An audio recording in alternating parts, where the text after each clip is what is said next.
Le chinchilla. Un chinchilla, c'est juste tellement mignon. Adorable boule de poils, douce et joueuse, il s'adapte parfaitement à votre environnement. En fait, prendre un chinchilla comme animal de compagnie ne vous causera qu'un seul petit souci. Oui, je ne sais pas si vous le savez, mais le chinchilla passe toutes ses journées à dormir. Et du coup, il est en pleine forme la nuit quand vous tombez de sommeil. Alors mieux vaut ne pas offrir un chinchilla à un jeune enfant sous peine de le voir rapidement devenir fatigué, cerné et insomniaque chronique. La chèvre toy. Très facile à entretenir et peu gourmande, la chèvre toy est un animal intrépide et très attachant. Elle s'élève très facilement. La chèvre toy a exactement les mêmes caractéristiques qu'un animal domestique en termes d'affection, d'obéissance et d'interaction avec les humains. Si vous rêvez d'un animal qui soit fidèle et qui vous comble d'amour, n'attendez plus. La chèvre toy est faite pour vous. Le fennec.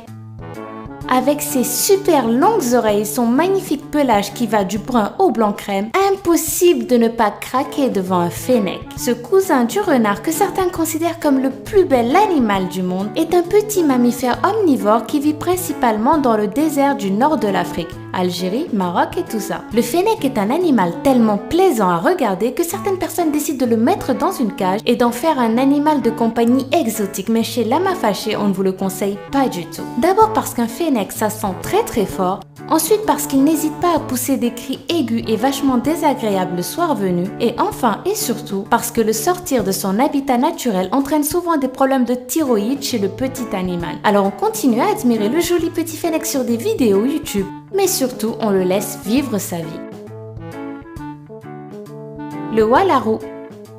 On confond souvent le walarou et le kangourou classique à cause de leur ressemblance frappante. En effet, le walarou est aussi un marsupial qui possède des pattes avant courtes et qui peut sauter jusqu'à 4 mètres de haut. La seule différence, c'est qu'il est beaucoup plus petit qu'un kangourou car il mesure seulement 1,40 m au grand maximum. Si vous êtes tombé amoureux de la jolie petite frimousse du walarou, je vous comprends tout à fait. Mais sachez qu'il vous faudra vous rendre jusqu'en Australie ou dans les îles avoisinantes pour avoir la chance d'en observer un en vrai.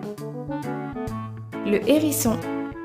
Le hérisson est un petit animal adorable que l'on retrouve souvent dans les parcs ou dans les forêts. Cet animal est tellement mignon et craquant que lorsqu'on le voit, on n'a qu'une seule envie, le prendre dans nos bras et le câliner. Mais petit hic, il n'aime pas qu'on s'approche de lui de trop près. Il n'hésite pas soit à s'enfuir en courant, soit à se rouler en boule s'il se sent menacé. Et menacé, le hérisson l'est malheureusement très souvent dans la nature. Entre les prédateurs et les accidents de la route, il ne vit généralement que 3 ans alors que sa longévité est normalement de 7 à 10 ans.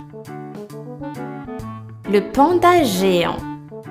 Il est grand, il est asiatique, il est noir et blanc et par-dessus tout, il adore manger des bambous. Oui, c'est le panda géant, le nounours le plus connu du monde. Avec son apparence calme et sa grosse tête qui lui donne l'air d'une peluche gigantesque, le panda géant inspire la sympathie. Cette espèce d'ours-chat qui pèse entre 150 et 180 kg ne se trouve qu'en Chine, mais il est connu partout ailleurs dans le monde. Depuis de nombreuses années maintenant, le panda est la superstar des animaux mignons et de nombreuses associations luttent constamment pour la préservation de son espèce.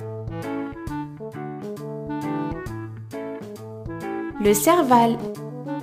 Le serval est un félin africain qui s'entend très bien avec l'homme. Tout comme le chat, il peut même être domestiqué. Par contre, dans la nature, les relations entre l'homme et l'animal se compliquent. Le serval est très convoité à cause de sa belle fourrure soyeuse et il est donc souvent chassé dans les pays où il se trouve. À tel point qu'il aurait désormais disparu complètement et définitivement de la province du Cap en Afrique du Sud et qu'il se fasse malheureusement très rare au nord du Sahara. Le micro-cochon. Les cochons sont souvent utilisés dans les expériences génétiques parce qu'ils sont plus proches de l'homme que des souris ou même des rats. Le problème, c'est qu'à l'âge adulte, un cochon peut atteindre 50 cm de haut et peser jusqu'à 80 kg. Ça fait quand même vachement cher à nourrir et à entretenir, hein? Et ben, des scientifiques se sont dit la même chose et certains d'entre eux ont eu l'idée de créer des tout petits cochons qui ne peuvent pas grandir et de s'en servir pour mener à bien leurs expériences. Et on ne sait pas trop comment ces petits cochons qui étaient au départ uniquement réservés à la science sont actuellement vendus 1500 € à des particuliers. Quoi que l'on puisse penser de cette façon de faire, tout est parfaitement légal et nous n'y pouvons rien. Ces petits cochons modifiés restent tout de même excessivement mignons. Il est impossible de ne pas craquer face à leur bouille si attachante.